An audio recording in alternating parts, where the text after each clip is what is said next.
On your feet now, applaud God, bring a gift of laughter, sing yourself into his presence.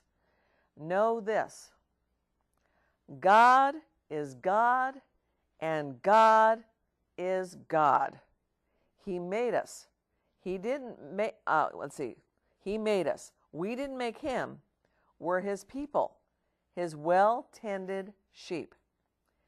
Enter with the password, thank you. Make yourself at home, talking praise, thank him and worship him. For God is sheer beauty, all generous in love, loyal always and ever. Wow. When you think about that, loyal always and forever. And I love the fact that God is God is God. You know, there's no questioning that. He is who he says he is.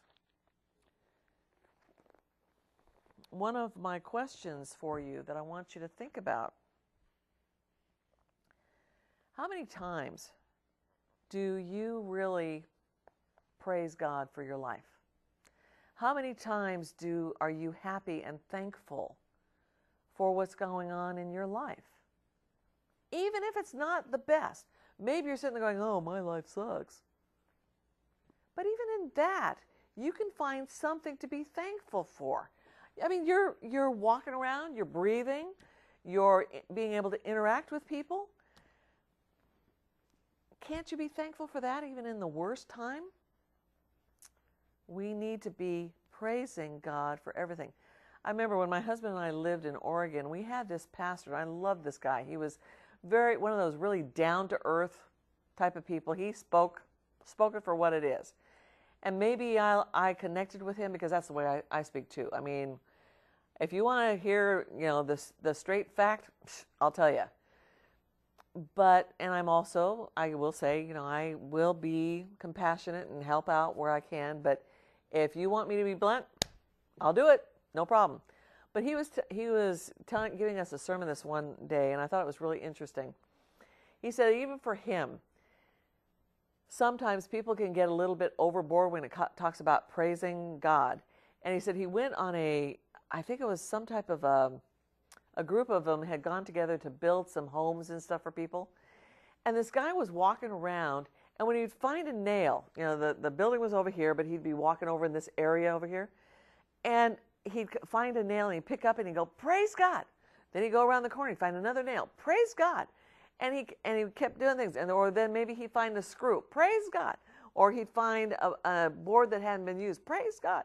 And this went on, I guess, off and on throughout the whole time that they were doing this building, which is, if I remember right, this has been several years ago, but if I remember right, they were gone for like a week or something like that. And this pastor, he says, I even got really fed up with this guy praising God for everything. But he said, I realized that this guy was happy. He knew what he knew. He trusted God 100% because with the stuff that he found and he praised God for, they had enough supplies, which they were concerned about their supplies and if they were going to have enough to finish the house and whatever they were building.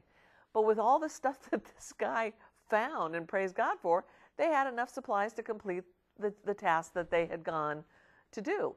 And I thought, this is really true. Also, when you are in that realm of feeling like you just can't do it anymore, praise God. You got up this morning, right? Praise God. It's an easy thing. It is so easy to be thankful, to praise God and just say, wow, this is a great life. Even in my struggles, even in my frustrations, it's a great life. Pull those coats around you, go, I'm ready to go, let's go for it. Let's get out there and let's do it.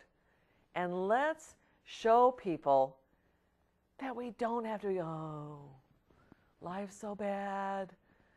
Oh, it sucks. It doesn't. You're breathing. You're alive. God made you wonderful. Thank him for it. Thank Him for the wonderful things you have. It's kind of like on one of the shows, one of my guests and I were talking about when you're being thankful. You know, you may not have the job you want. You may not drive the car you want. You may not have the clothes that you want to wear. You may not have the food that you really would like to have. But you still have a job. You still have a car. You still have clothes. You still have food to eat. It may not be what you think you want, but praise God. You have a life. I've shared with you about my dad, and one of the things that my father used to always say is, thank you for my life. Because he was the kind of person, he had a very, very serious illness that we even when I was a little child until he passed away, we never knew if he would be awake the next morning. Because he could have very well have died just like that. And he believed that when he opened his eyes, it was a good day. Because it gave him one more day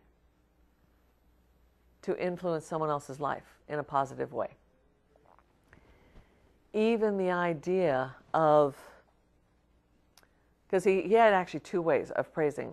One is that he woke up the next morning. And the second praise for him is if he could get out of bed. Because with this illness, sometimes he spent the whole day in bed. But he was thankful for just that one opportunity to be able to say, yes, I'm okay. I'm okay. And I'm ready to move on. And that's what you want. You want to be able to say, thank you. Thank you for my life. Thank you for the experiences. Even if the experiences are rough, or maybe they're difficult, even with that, be thankful. Because how many times can you take that experience? It may not be right now. It may be down the road. But how many times can you take that experience and say, let me be your friend. Let me help you. Let me give you some encouragement that it's going to be okay. Your life experiences can always be a tool that God can use to enrich someone else's life. Praise God. Praise God. And applaud God for the miracle of the way He has helped us and the way He has stepped us through every part of our life.